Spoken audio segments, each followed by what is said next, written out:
doesn't respond.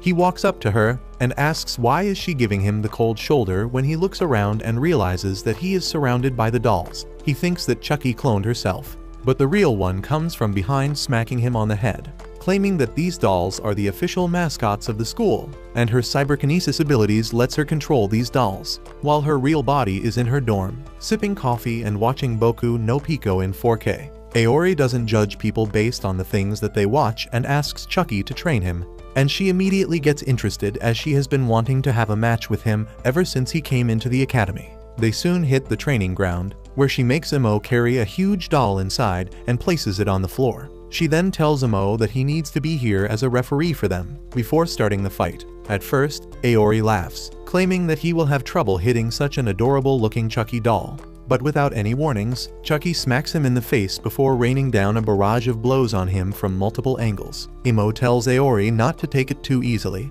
as Hage is the Tekken champion and rules the esports scene. Aori realizes that he didn't think this doll would be a problem, which was his mistake. So he decides to finally start trying and takes out his blue flames from his phone. Hage decides that Chucky here is not enough to hurt someone properly, so she jumps from her location towards the bigger doll and transfers her consciousness into that one. Aori is surprised, but Hage reveals that she can take control of any doll at will and with Bluetooth mode activated, and since the little doll can't do much damage, she will use this doll to simulate an actual fight. Round 2 starts, and Aori realizes that this version is less cute, but it's also easier to hit, so he rushes at her with full speed to land some hits. But her reaction time is too quick, and she manages to score a 5-hit combo against him.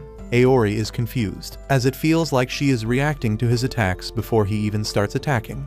But for Hage, this is normal, as if you want to compete at a pro level in gaming. You need to have god-level reflexes and a bag of insults to throw at your opponent. Aori continues trying to brainlessly attack her, but no matter what he do, he can't even land a single hit on her, and every single attack of his gets completely blocked, while she replies with one combo after the other, completely owning him with her moves. Imo laughs as the difference between their skills seem too much, but Aori is not done yet, and decides that if Hage is reading his rhythm, then he is going to throw her off by pulling some unconventional moves that she has never seen him do before. This time he does much better, as he manages to avoid all of Hage's attack by reading her rhythm, and even blocks one of the attacks. Hage tells him not to get too cocky just because he blocked a single attack, and tells him that she is going to show what else he is lacking.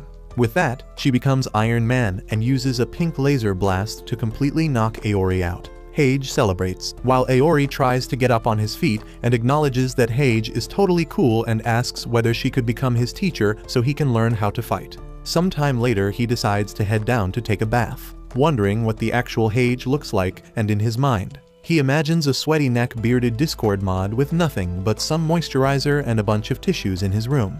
But while he was lost in his thoughts, he ends up bumping into Yuru and a pink-haired girl with huge glasses. He immediately tries to pick her up, when Yuru calls the pink-haired girl Hage and tells her to walk more carefully.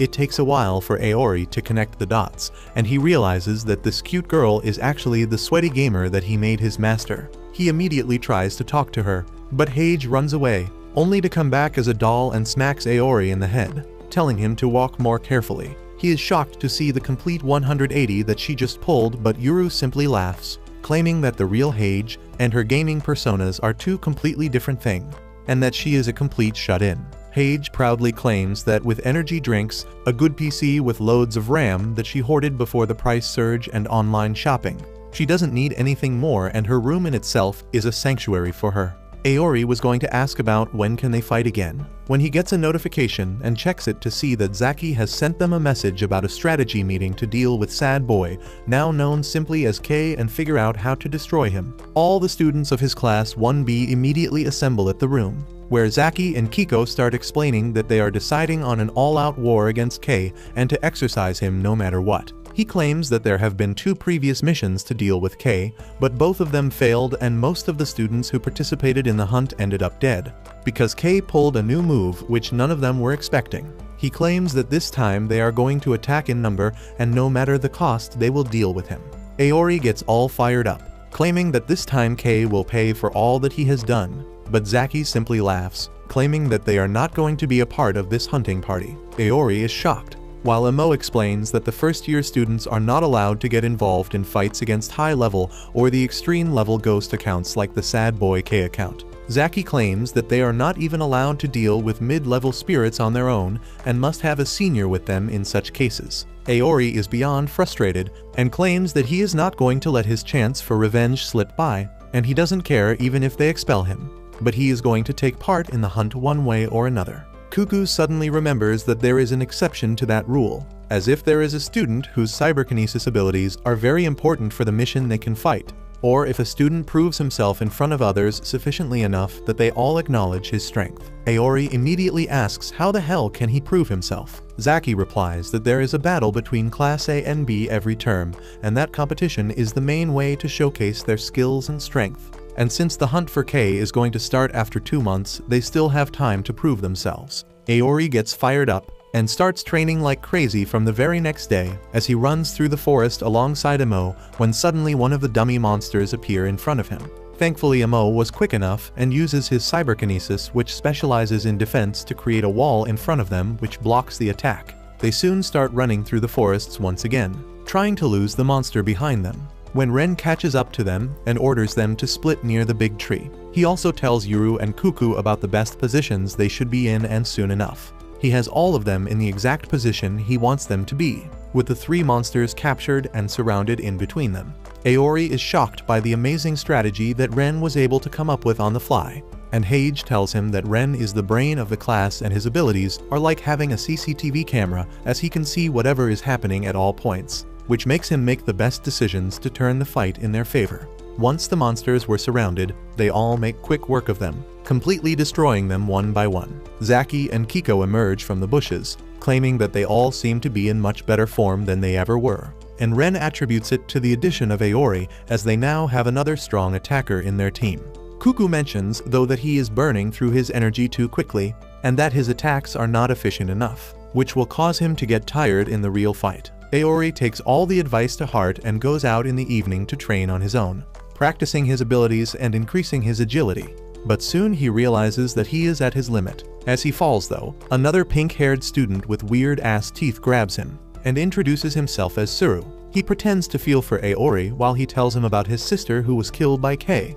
But just when he thought he made a new friend, Suru starts burning the hairpin that was the last thing Aori had of his sister. Tears start falling of his eyes, while Suru starts laughing, revealing that even he is a rage baiter with flame-type ability. Suddenly, Hage intervenes with a kick, which pushes Suru away, but before they could do anything, Suru's entire class, the Class 1A, walks in. Hage claims that they should back off as these people are great jerks, but Aori can't let the disrespect go unanswered and leaps at Suru with his blue flames. But far before he could reach the bully, Aori is intercepted and put on the floor by one of the girls, while the swords of their class representative barely misses him thanks to the girl. Before he could even understand what was happening, the sword guy named Wagai gets attacked by Cuckoo but manages to block it. Now both Class 1A and 1B are in a standoff against each other, while a nearly depleted Aori is still on the floor with the girl on her, wondering whether they are going to have an all-out brawl right here. But that's where this video ends. Remember to like and subscribe to the channel. Thanks for watching, and I'll see you next time.